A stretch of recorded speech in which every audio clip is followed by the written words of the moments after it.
money. That's what I always say. You always follow the money. Yeah. This is Follow the Money with Mitch Moss and Pauly Howard on VSiN. It's good to have you on board here on a Friday. We are loaded over the next 2 hours. Bruce Marshall on the program coming up bottom of the hour. We'll get into some Do You Concur? Our best bets a little bit later on. And we start this hour as a professional sports bettor, Chris Macero, has taken time out of his weekend to pop in the studio with us for the next two segments. Good to see you, buddy. How are you? Hey guys, everything's great. I almost thought I had a little false alarm today. I thought my rental car was stolen. Let me set it up let me set that up by telling you this story. This is an absolutely true story. I'm trying to text my buddies right now to get the official details because it's been a minute. A friend of ours, years ago, had friends in town staying on the Strip. Friday night, he drove down to hang out with them, and it turned into they were drinking the entire weekend. Come Sunday night, he was supposed to leave and go get his car. Couldn't find it. He could not find his car for weeks. They had people had to rotate driving him around 7- and 8-story parking garages in town to see if they could find the car, sitting there trying to hit the alarm to see if they could find it or not. Yeah. I don't know. I'm trying to get the details how long it took for them to find the car. Yeah. I mean, this So, is go ahead. Definitely embarrassing. I was coming out. I was stopping at the Westgate to put some money in because their lines come out a little earlier than Circus lines for tomorrow. And there's one game I'm really looking at. Probably going to use it in the contest tonight. So I'm getting 2 hours, plenty of time. I walk out, and there was this other BMW that was parked next to me that was in the lot, and I'm like, "Where's my car?" But I walked out of a different entrance, or exit. So I was walking. It's like a 3-minute walk to where the car was parked, and I'm like, it's not there. So I get to the security guy. We're gonna call the police. I'm calling the rental car company, and then some kid in a bike goes. He's like, give me your key. Like, I'm gonna ride the bike and hit the thing. And he ended up finding it. I was just completely embarrassed. But the good news is I have the car. Because I'm gonna be here for 11 days. I had my suit in there. There's a lot of stuff in the car. It just would have been a nightmare. So false alarm. The Palms has a top-notch valet, which I'm surprised you didn't do that. Yeah, well. Because it's in and out. No, Mr. Macero, here you go. Here we go. You get the free water, too. I met some guy at dinner last night. He knew all about you. Okay. Paul Howard hangs out here a lot. I see him around town a lot. He's always at the Palms. I worked there on Friday nights, yeah. Mm-hmm. Good time. Yeah. Okay, so you are in the Friday night contest. How are things going to this point? Pretty good. First week, couple vicious bad beats, but rebounded with 3-2 second week with the best bet, and last week 4-1 with the best bet. So the best bet thing's pretty good. You get the extra point. I know I really concentrated on that during the football, and that was able to propel me to third because my overall record was decent, but I had the most best bets, so that got me to a position where I could cash in the tournament. So I'm concentrating on the best bets. I'm excited about it. You know, it's sad that it's the last regular season week, but we got the tournament coming up, so very exciting. Do you try to stick with sides? Do you dabble with totals? Do you mix it up a little bit? So a lot of people are talking this week about all these other lower conference games. That's really not my expertise. I like to stick with the big conferences. I try to stay away from totals as much as I can. I have different angles I'd like to pursue. Last year, totally different than this year. The previous 3 or 4 years, there was that angle where you had the team off a great spot, going on the road, laying points to a subpar, quote, subpar team. That angle has not been working at all this year. I wouldn't say at all, but not as prevalent as in the past where you'd have that angle hit at like 75% of the time. Also, the letdown spots. Yeah. Like the natural over the years, like this is, you got to bet it, not exactly going that way this year. No, I think the best trend this year, and I've capitalized on a bunch of times, is the travel. These ACC teams, Big 10 teams, Big 12 teams now all have to go west and come back, or vice versa, have to go east and come back. And it's not when they actually go to the road game that's the big deal. It's when they come back home after either maybe sweeping the road trip, they come back home for the perceived easy game, and it's not that easy. They're laying big points, and they're not prepared to play. How much of this do you do with your handicapping? Is it based on watching a lot of the power conference teams on a nightly basis? Are you looking at sites like Ken Pom, Bart Torvik, others? How do you basically formulate how you're going to handicap a game on any given day during the week? I probably say I watch more games than most people just due to the fact that the setup I have at my house is pretty extreme. I can watch 8 games at the same time. But I am a huge proponent of Ken Palm. I've always been a Ken Palm person. I remember calling a girlfriend of mine back in like the early 2000s, like check the Ken Palm rating after BC just beat somebody in the Big East tournament. Are they going to be able to move up far enough to get in? So I've been using these net rankings and Ken Palm rankings all the time. How long did that last with her? It's about as long as the rest of them last. Not very.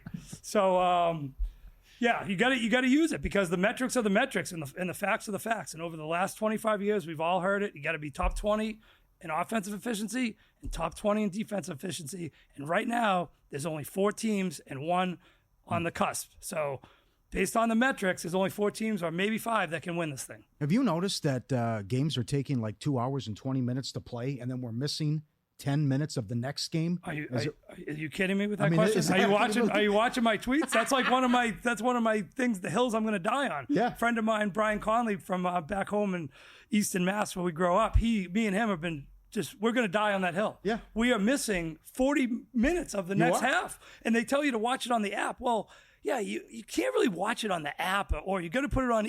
Our big joke is the best station for ESPN's family of networks now is ESPN News, where all the first halves are. It's like, that's right. They can't I don't understand what it is, because the Fox people and even CBS Sports, they kind of delay it 15 minutes, which is a decent grace period. If a game's running late, they'll come on the screen. Tip's going to be 12 minutes later. Mm-hmm. ESPN, nope, we're going to tip off right on the hour.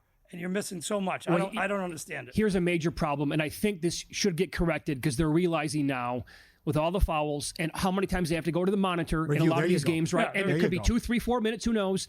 You can no longer schedule college basketball games, and I'll just throw out a couple of. You can't go 1, 3, and 5 o'clock. You're gonna have to go 1, 3:30, and 6 o'clock. If you want to have like a great triple header, for example, you cannot do every 2 hours. It's impossible. Yeah, I don't understand. The reviews are one thing, and then they do the timeouts and the fouling. You know, some games are over at 2 hours, but not many, and definitely not the big conference games where there's a lot on the line. The teams are playing it all the way out. You can see like the last 40 seconds of the Arkansas-Texas game the other night took 30 minutes. Oh, so bad. It was insane. Me and my brother, we were calculating it. Like, let's see how long it takes from the last 45 seconds. I mean, it was 16 minutes or something nuts. Yeah. So are you doing a lot of live betting? Yeah. Oh yeah, definitely live betting. I like to take like last night. I was on the Knicks like Pauly was. Oh God. I had it pretty big. I had a money line parlay with them, and they took the big lead.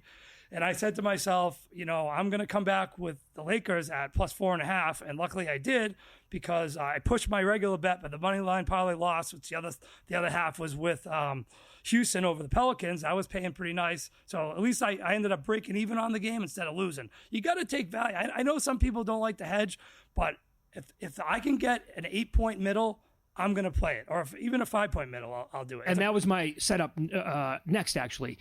Are you watching games specifically to set up middles?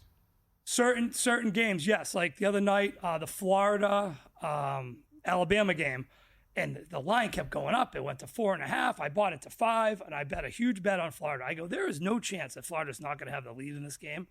And they did. They sure enough had the lead, and I took a bunch on Alabama the other way, not to overlap my bet.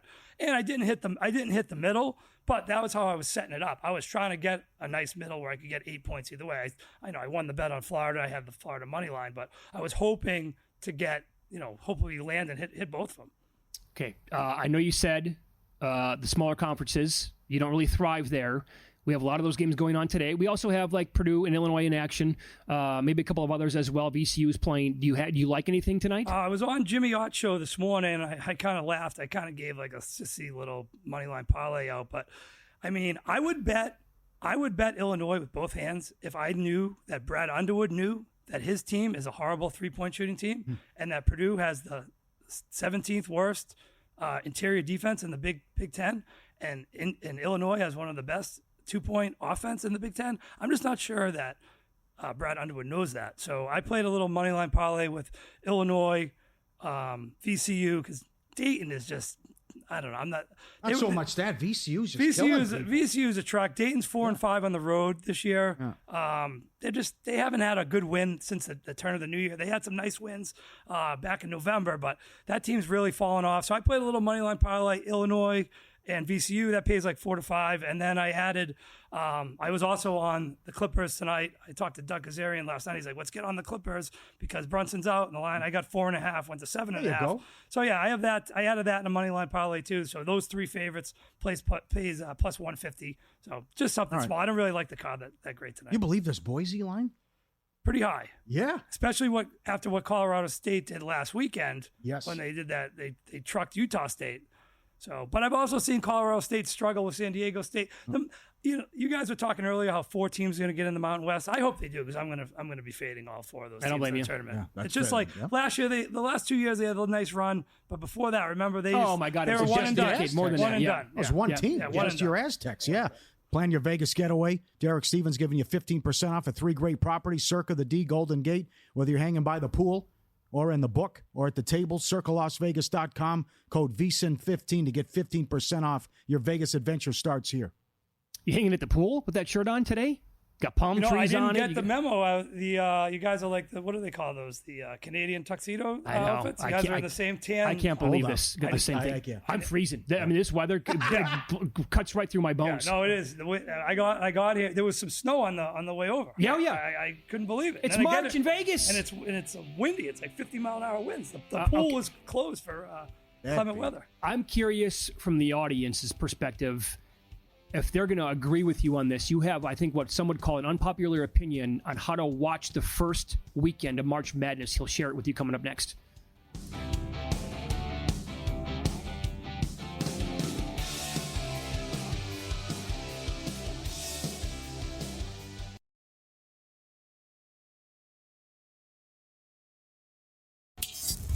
This is Follow the Money on VSIN.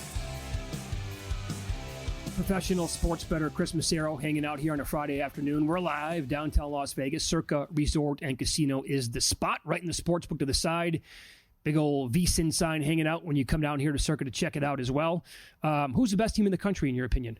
I'm going with Duke, even though they played the ACC and it hasn't been, obviously we all seen how bad the ACC is, but I just something about them. They're scoring 100 points and Flag is just, he's like a man on a mission. Like he wants it. He wants it. He really wants it. And I wasn't happy with what I saw with Auburn. I know they had already clinched the SEC the other day, but the body language from Broom and a couple of the guys just complaining and moping around that Texas A&M game, that gave me a lot of pause.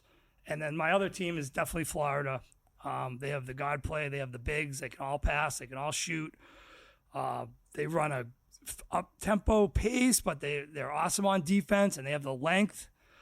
They'd be a massive problem for somebody like Houston. I'm just hoping the bracket breaks correctly. I have a substantial amount of money on Duke, which I've been working on since the beginning. I get to work on this early. You start checking the Ken Pom stuff. You see from your eye test who's going to be good, and then you get to stick with those, and then you adapt as the season progresses.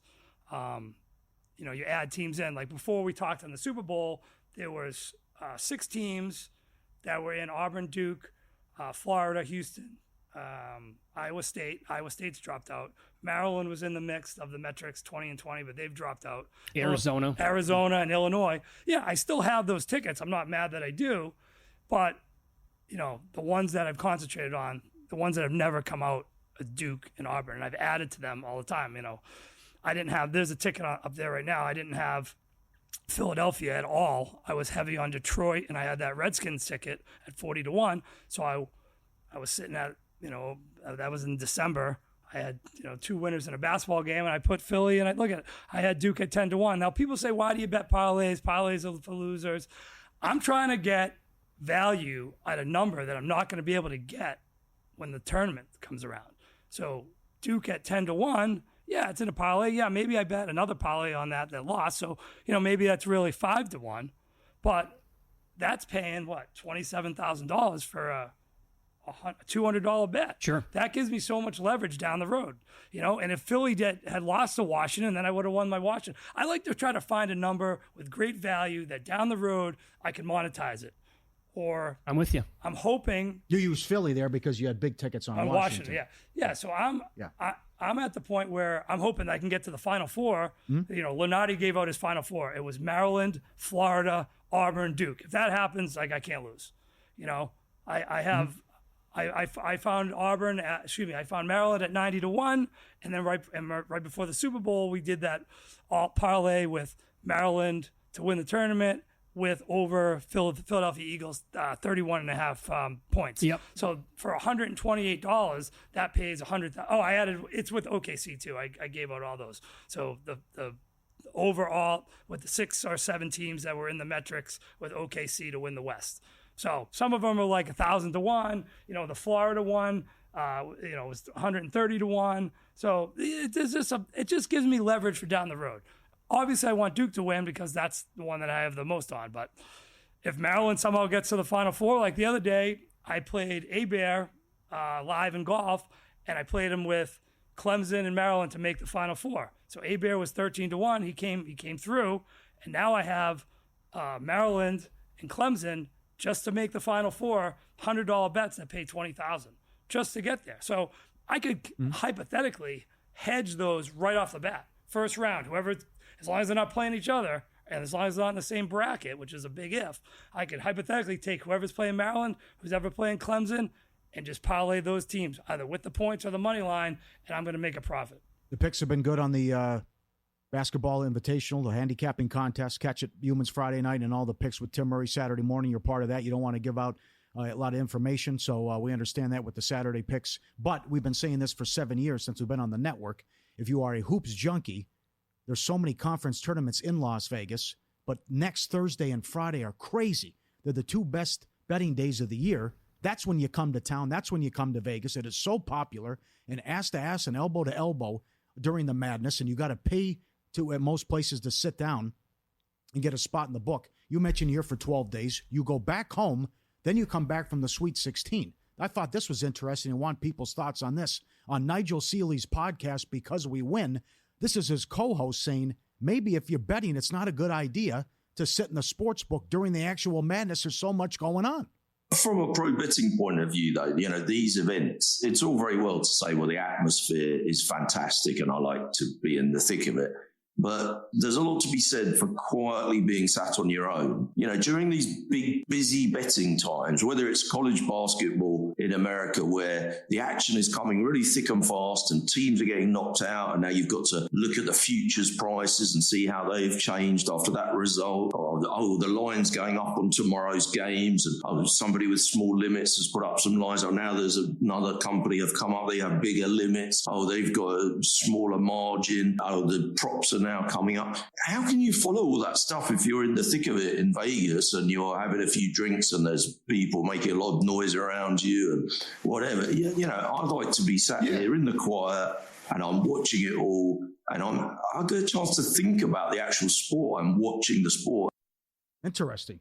What's your advice, and why do you're here, go home and come back for the Sweet 16? Yeah, I tend to agree with them. I mean, if you're going to be in a big group of people and everyone's talking and you're just trying to concentrate, it's not the best spot to be because, everyone's going to be drinking or screaming and yelling.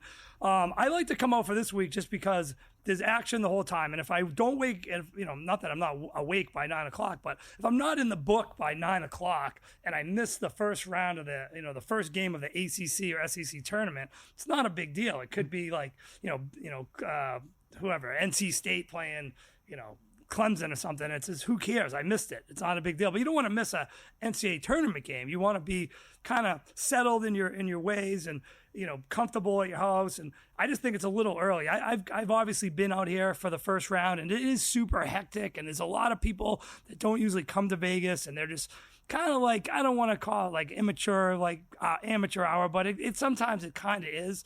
You want to have a nice setup. You want to be concentrating, like he's saying, so you can make the right plays. But most of my bets are usually either from the night before, you get your lines in. That's the thing. You don't want to be sitting at the the booth down there and chasing every single game. You kind of want to have your smart plays put in, at the right numbers. Obviously, you're going to bet some in-game stuff, some second halves, and look towards the next round. But I can see what he's saying. It's a lot hectic. Put it like that. Yes, it was interesting, and I like points there as well. Yeah, not to interrupt you. I love coming back for a Sweet 16 because the game started like 1. And you could technically wake up early, play golf, come to the book, 1:00. You have 2 awesome games, and then the other 2 are staggered. It's not like one on top of each other, and you don't have to be sitting in the book at 8:30 in the morning. I will tell you. Here's my example. I love going to Stadium Swim. The distractions out there. You have a couple of pops. It's 74 degrees outside.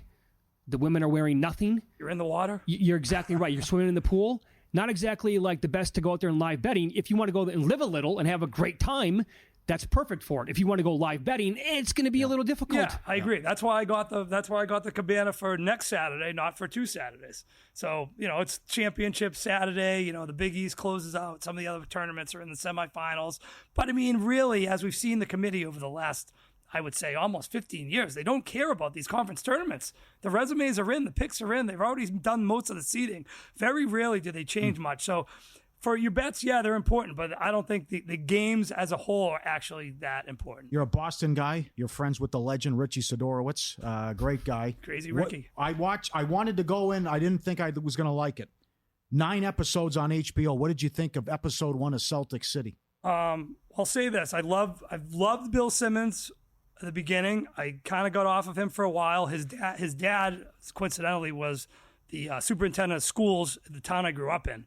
So very familiar with Bill and the same people who did the Made in America thing with the OJ. Yeah. So it's well done. It's a little too over the top with the race, saying everyone in Boston is super racist. No one loves their athletes more in Boston than the Boston fans. So I watched the first episode. I loved it. I thought there was a little bit too much race, starting a conflict. But give me anything. Kuzi Russell, yes. and Heinsohn, and the clip. Some of the clips I've never even seen. Yes, well said. It's so good. It's so good. Yeah. And the quote by Jerry West, if you haven't seen it yet, it's so good. Wolf? Yeah, I'm a wolf? I'm a wolf. I mean, it gave me chills watching it. So right. I loved it. So I'm hooked in. I'm going to watch it every Monday. Very good. Hey, when you drive back now to the Palms, don't lose your car. I have an update. This is no joke. My buddy got back to me. Okay. He lost his car from the weekend of St. Patty's until August. Unbelievable. What happened? 6 months. You got to be kidding. Oh, my God. Pro Better, Chris Macero. Your picks are going to be in the VSiN newsletter tomorrow. You're in the contest tonight. Good luck with that and this weekend. All right. Thanks, guys. There you go. More picks in college basketball with Bruce Marshall next here on VSiN.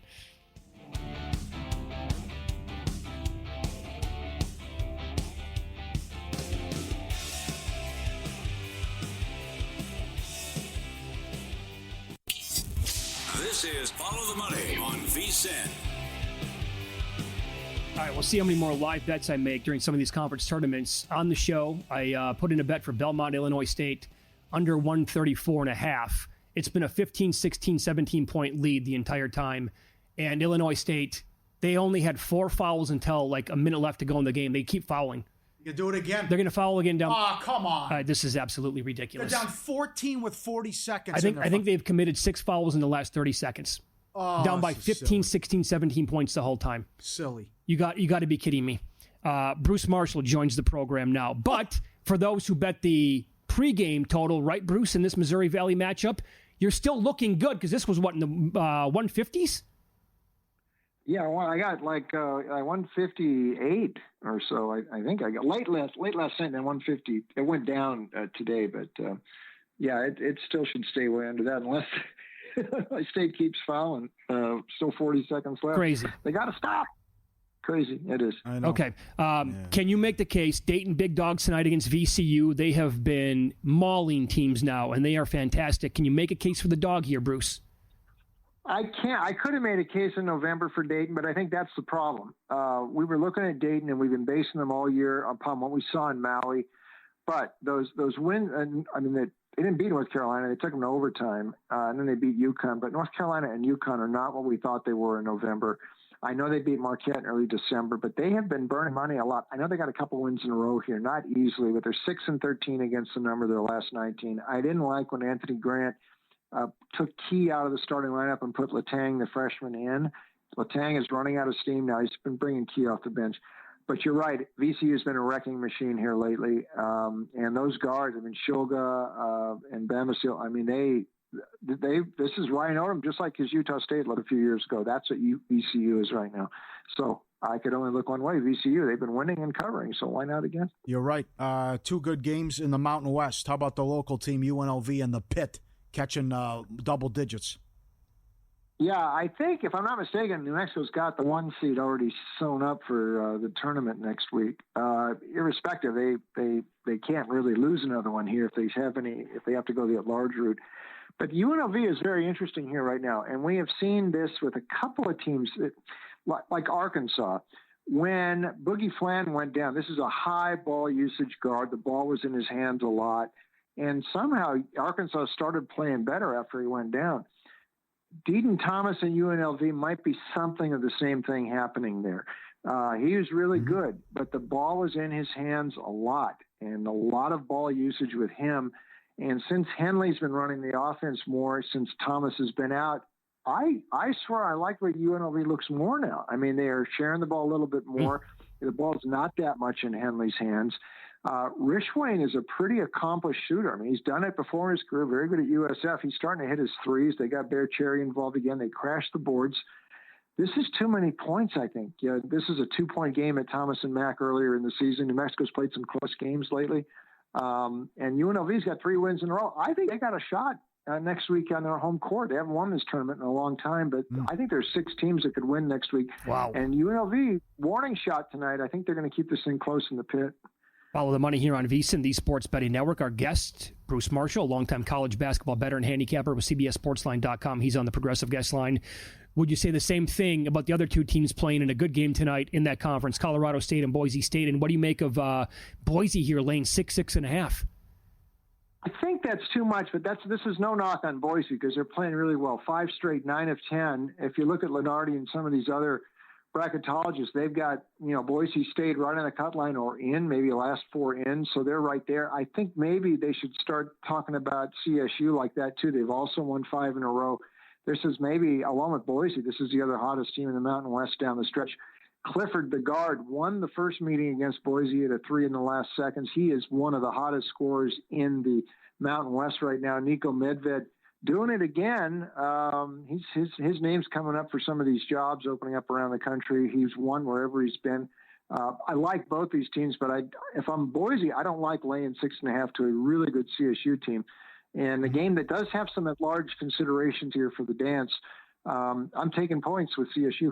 Okay, sounds good. And every game has gone under in the Mo Valley tournament, with the exception of 1 game. So if you're looking at the total, what do you think of Valpo and Northern Iowa? And Valpo with the upset win, catching a bunch tonight. Too many points, and I'm sorry, too many on the total. This is too high in the total. I think Northern Iowa can win this tournament. They have to go some to beat Drake, but they're capable of doing it. A team like this, you look at them, they're slowing the pace down a little bit as we get toward the finish line here, and that's fine. They've got, this is an experienced team. They're starting all upperclassmen lineup. They're multi-year starters like Titan Anderson in the backcourt. They're very well disciplined here, and they can win at a slower pace. Valpo, look at that scoreline last night. That's Arch Madness Deluxe, 67-50, very slower paced against UIC. I think this is the pattern you see in this tournament where this is a really good tournament because all these teams, this is probably a 1-bid league.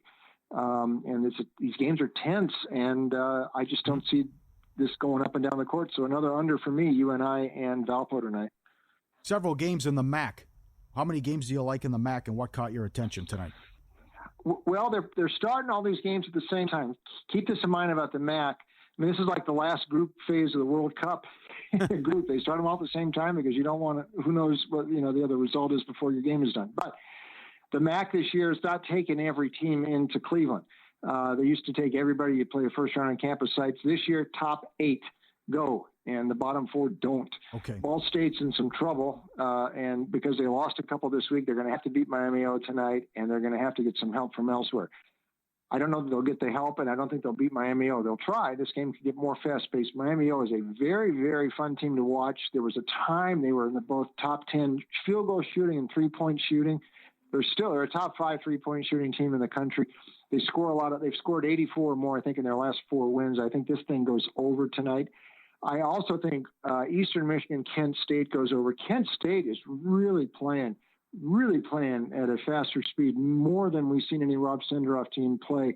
And that's only in the last half of the season, but they're putting up some real high scores, 7-1 to the over the last 8. Eastern Michigan, Dolan is one of the hottest scorers in the league. And this is only in the mid-140s. That is not high enough this has been sort of an over league this year.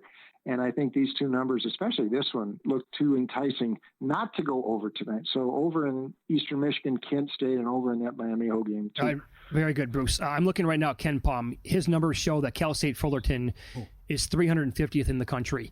You really have thrived with West Coast basketball for many, many years. Is this one of the worst Big West teams that you can remember? And are they automatically fade material again tomorrow? Yes, they are automatically fade material. I'd like to know who Ken Palm's 5 he's got beneath Fullerton right now. I mean, because they made Cal Poly look like Alabama last night. They've stopped playing defense. They've given up 100 each of their last 2 games. We know this is the worst offense in the country. And now they can't score. Now they can't stop anybody either. They're not slowing the pace. This team has quit. I don't know if Dedrick Taylor's going to even last. So one more chance to go against these guys tomorrow. Riverside is a dangerous team, and that's a short ride from Riverside into Fullerton. Lay the points. You got to go against Fullerton. This is our last chance of the year to do it because they're not going to the Big West tournament. They didn't qualify. Okay, and you also have an opinion on the Sacred Heart Iona game, which is tomorrow as well. Yeah, and this is another thing. Now the Metro Atlantic has also changed its tournament a little bit this year, but you got to be you want to be in the top 6. And these teams are fighting to get in the top 6. But I kind of like Iona. Tobin Anderson, he was at a couple of years ago, Fairleigh Dickinson. He's got, I think, the best player in the league in DeJour Reeves. They've played well lately. And Sacred Heart plays at a faster pace than the other teams in this league. That has burned them sometimes. It burned them the other night against Manhattan. They don't work as much defensively. I think Iona could actually win this tournament next week, and I think they'll set themselves up nice for the first round bye and beat Sacred Heart tomorrow. Thank you, my friend. Have a good weekend. We'll talk next week. Okay, boys. There you go. Our buddy Bruce Marshall. Condolences. That was ridiculous. The fouling started with 90 seconds left, down 15. What does laying it in do? That's the other thing. They would lay it in and foul. It in and foul. Okay, so let's think about this for a second, though. When you're watching these games live, if you notice a team that's down big and they start foul, they up the tempo, which is exactly what they did. They were starting to play a lot faster, putting on a little bit of a press. If books are still going to offer the total, then you're going to have to, if you have the pregame under, either get out of it or try to find a middle on the over when you can. That was absurd. Yeah. You're down 14 with 40 seconds. You're fouling over and over and over. Get in on the action at First Bet. Sign up now. Exclusive promotions and bet on hundreds of great horse races every day right from your phone or computer. FirstBet.com. Promo code VSIN200. Get a 20% rebate on all your wagers for the first 60 days up to $200. Don't miss out. Start betting today at First Bet. It's Follow the Money here on VSIN, the Sports Betting Network. Up next, Nigel Seeley will join the program. We'll get his best bets for the soccer weekend coming up here.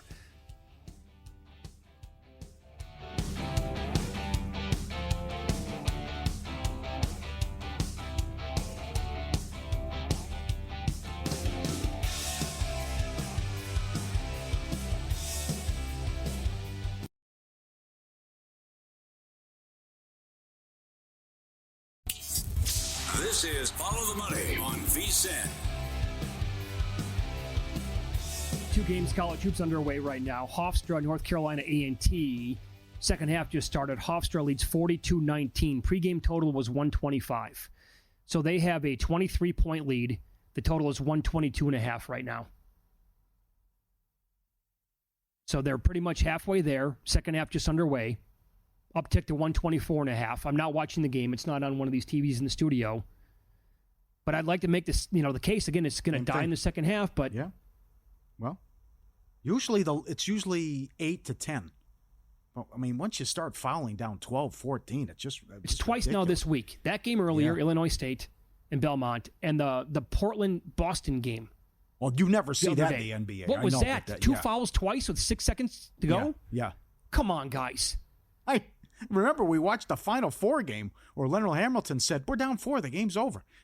Like 15, 30 seconds, whatever it was? Yeah, the other game is Mercer on top of Western Carolina, 28-22. Mercer in-game 8.5-point favorites, 135.5. You got a line on Belmont Drake yet?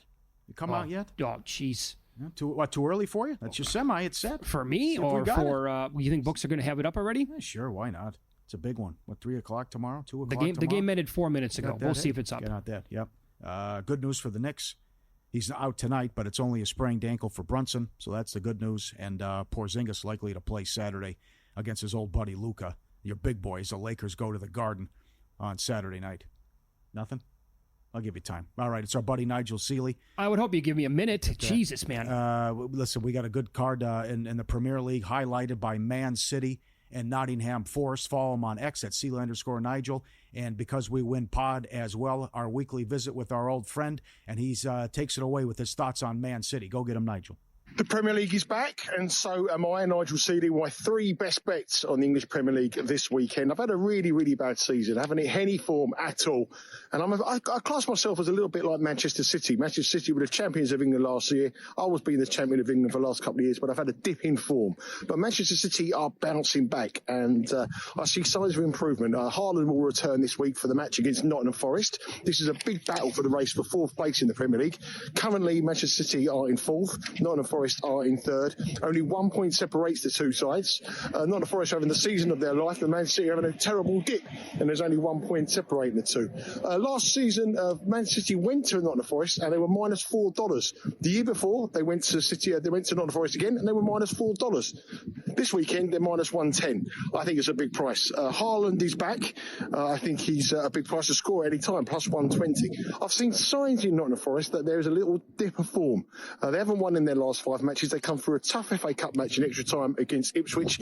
And I think the price here being dangled by the bookmakers on Man City, the champions of England, at minus 110 is too big to ignore.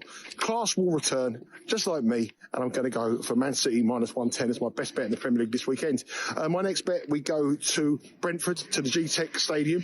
Brentford are up against Aston Villa. Aston Villa had a big week. They won 3-1 in the Champions League and have the Champions League return match. They also had a big win in the FA Cup as well, and they're going strong in the Champions League and the cup competitions in the FA Cup as well. I think that could be their hindrance in this match. Every time Aston Villa have played a big match after Champions League, they haven't looked the same in the Premier League, and they're up against the Brentford side, who have had 10 days off. They've rested for 10 days ahead of this match. They've got goals in them. They're the highest goal scorers in the Premier League at home. They have Mbuma, they have Wissa, and I think at plus 130 to beat an Aston Villa side who have one eye on the Champions League and also an eye on the FA Cup, I think that is another big price. So home team there, Brentford at plus 130. My final pick is in the match between Chelsea and Leicester. Chelsea won 4-0 last time out in the Premier League against Southampton. They're playing another side here who got relegation problems, a newly promoted side. And it's a return to Leicester against Marescu, the former manager of Leicester, who is now the current manager of Chelsea, up against his former team. I don't think there's anything other than a home win here. They're minus $6 to win in 90 minutes, which is it's not a great price, but it's definitely got to be for the parlay. But Leicester do not score goals. They're the worst team on the metrics in the Premier League so far, and that includes Southampton.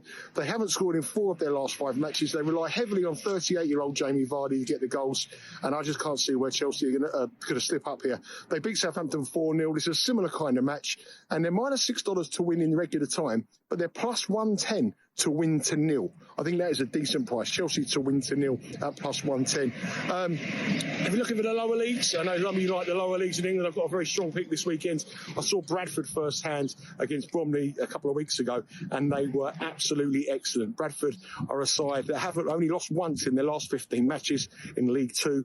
They play a Gillingham side that have only won once in their last 15 matches in League Two, and you can get plus money for Gillingham, Bradford to win this match. match. Plus 105. I think that is an absolute massive bet in England's League 2. I'm going to go for Bradford to beat Gillingham. So these are my picks this weekend. In the Premier League, we're going to go for Manchester City at minus 110 to beat Nottingham Forest. We're going to go for Aston Villa at Brentford at plus 130 to beat an exhausted Aston Villa. Brentford had 10 days rest ahead of this match at plus 130. And my final pick in the Premier League is Chelsea to win to 0 at plus 110 against the Leicester side. This can't score goals. And in League 2, Bradford, they could win the division. They're plus 105 to win at Gillingham. Before I go, I'm hearing a lot of talk on VSiN, a lot of talk on social media about this PK challenge. Matt Yeoman's giving it all this. Pauly Howard giving it all this. Well, you know where I am. You know my number. Your people talk to my people, and let's get it on. Stadium swim in the summer. Seeley against you two. Let's see who the proper boy is. PK challenge, stadium swim. I'm after you two. Yes, A+. He's awesome. Bill 80, get on it. Let's do it. Derek Stevens, come on. Make it happen. We're trying in the summer to set that up. I can put at least 6 or 7 by him with 10, and then the big deal is to get a top keeper as well. And we'll give that a try. Absolutely, yes. Look, out stadium swim. I don't believe you. Ready? Oh, sure. Come on. Yeah. You're going to be great. So, good. Start with the trash talk. We'll try to set it up. Busy schedule. The guy's traveling all over the place in the summer, and excellent analysis and breakdown. Rapid fire with the picks as well. Good luck, everyone. Thanks to Nigel as well. Did you find a number on that game tomorrow on your laptop? I'm looking on my phone. No. Wagertalk.com. I don't see it anywhere. No. Not available yet. Okay. All right. Damn. They blew him out in the only meeting, I believe. So, tough one here. And then the question is that enough?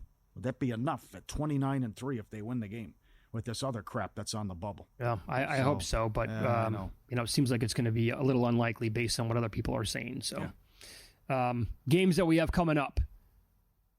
Top of the hour. Ball State, Miami, Ohio. Bruce Marshall just gave out a best bet for that. Charleston Southern, NC Asheville. Asheville laying 6.5 right now. Greg Peterson has a bet on Asheville. Great analysis from Greg every day throughout the college basketball season on vsin.com. And it is free right now for the entire audience until Selection Sunday. You can go to vsin.com/champweek to give it a trial run on your own. And those are a couple of games starting at 3 o'clock Pacific, 6 o'clock on the East Coast, and then Georgia State Marshall as well. Marshall, 7.5 total in that game, around 151.5. So 3 more tipping off here very soon. I like to play more next week to get involved with more halves. First half betting, halftime betting, and then also that definitely turns into something that I love to do over the first 2 days of the madness as well. Luke, have they updated the bracket with the geese, the bowling bracket in the Sun Belt? We're still only in the 4th round. Incredible. What do we have 4 rounds left? This goes 3 or 4 rounds? Championship game is Monday. It started Tuesday, if I think I have that right. So Arkansas State, the favorite in some spots, the 4 seed, still haven't played. We're still not there in the Sun Belt. You pointed this out early in the week, and I've looked at every single tournament, the lower ones anyway.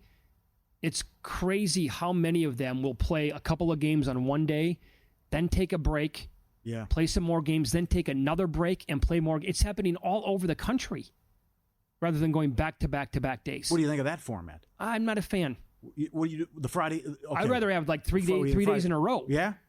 Okay. I don't think you should stretch it out like the Atlantic Sun does, but I think the Friday, Saturday, Sunday's a bit much. I don't mind a one-day break. Are they trying to... Do you think this is a way of giving the teams, the really good teams in the conference, a day off so it gives them even a better chance to get through? Well, you should get some type of an advantage if you're a 1 or a 2 seed. If you're not going to give them a bye into the semis. I agree with that. I like what the Summit's doing because the 1 and 2 seeds won last night. They have the day off. Then the other teams would have to play. They play tonight and then tomorrow if they win with the Dakotas. That's a decent twist. Night. But that's not bad. But the Atlantic Sun, that's just what you go Monday night, Thursday, Sunday. How they do it. You're waiting 6 days to play a game. Uh-huh. Some of these teams. UNLV getting 12.5 now. It's healthy. It's a big boy. I think both favorites in the Mountain West tonight. Big numbers. Yeah, Bruce is right. Rebels playing well. Got me the other night, beat the Aztecs. Up next, we will hit the UFC card this weekend with Lou Finocchiaro. Awesome matchups tomorrow night. We will get his analysis and best bets. He has an opinion on the main event.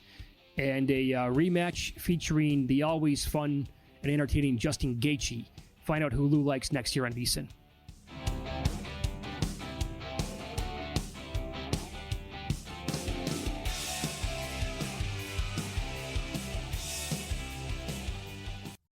For the ones who get it done, the most important part is the one you need now. And the best partner is the one who can deliver. That's why millions of maintenance and repair pros trust Grainger, because we have professional-grade supplies for every industry, even hard-to-find products. And we have same-day pickup and next-day delivery on most orders. But most importantly, we have an unwavering commitment to help keep you up and running. Call, click Grainger.com, or just stop by. Grainger, for the ones who get it done.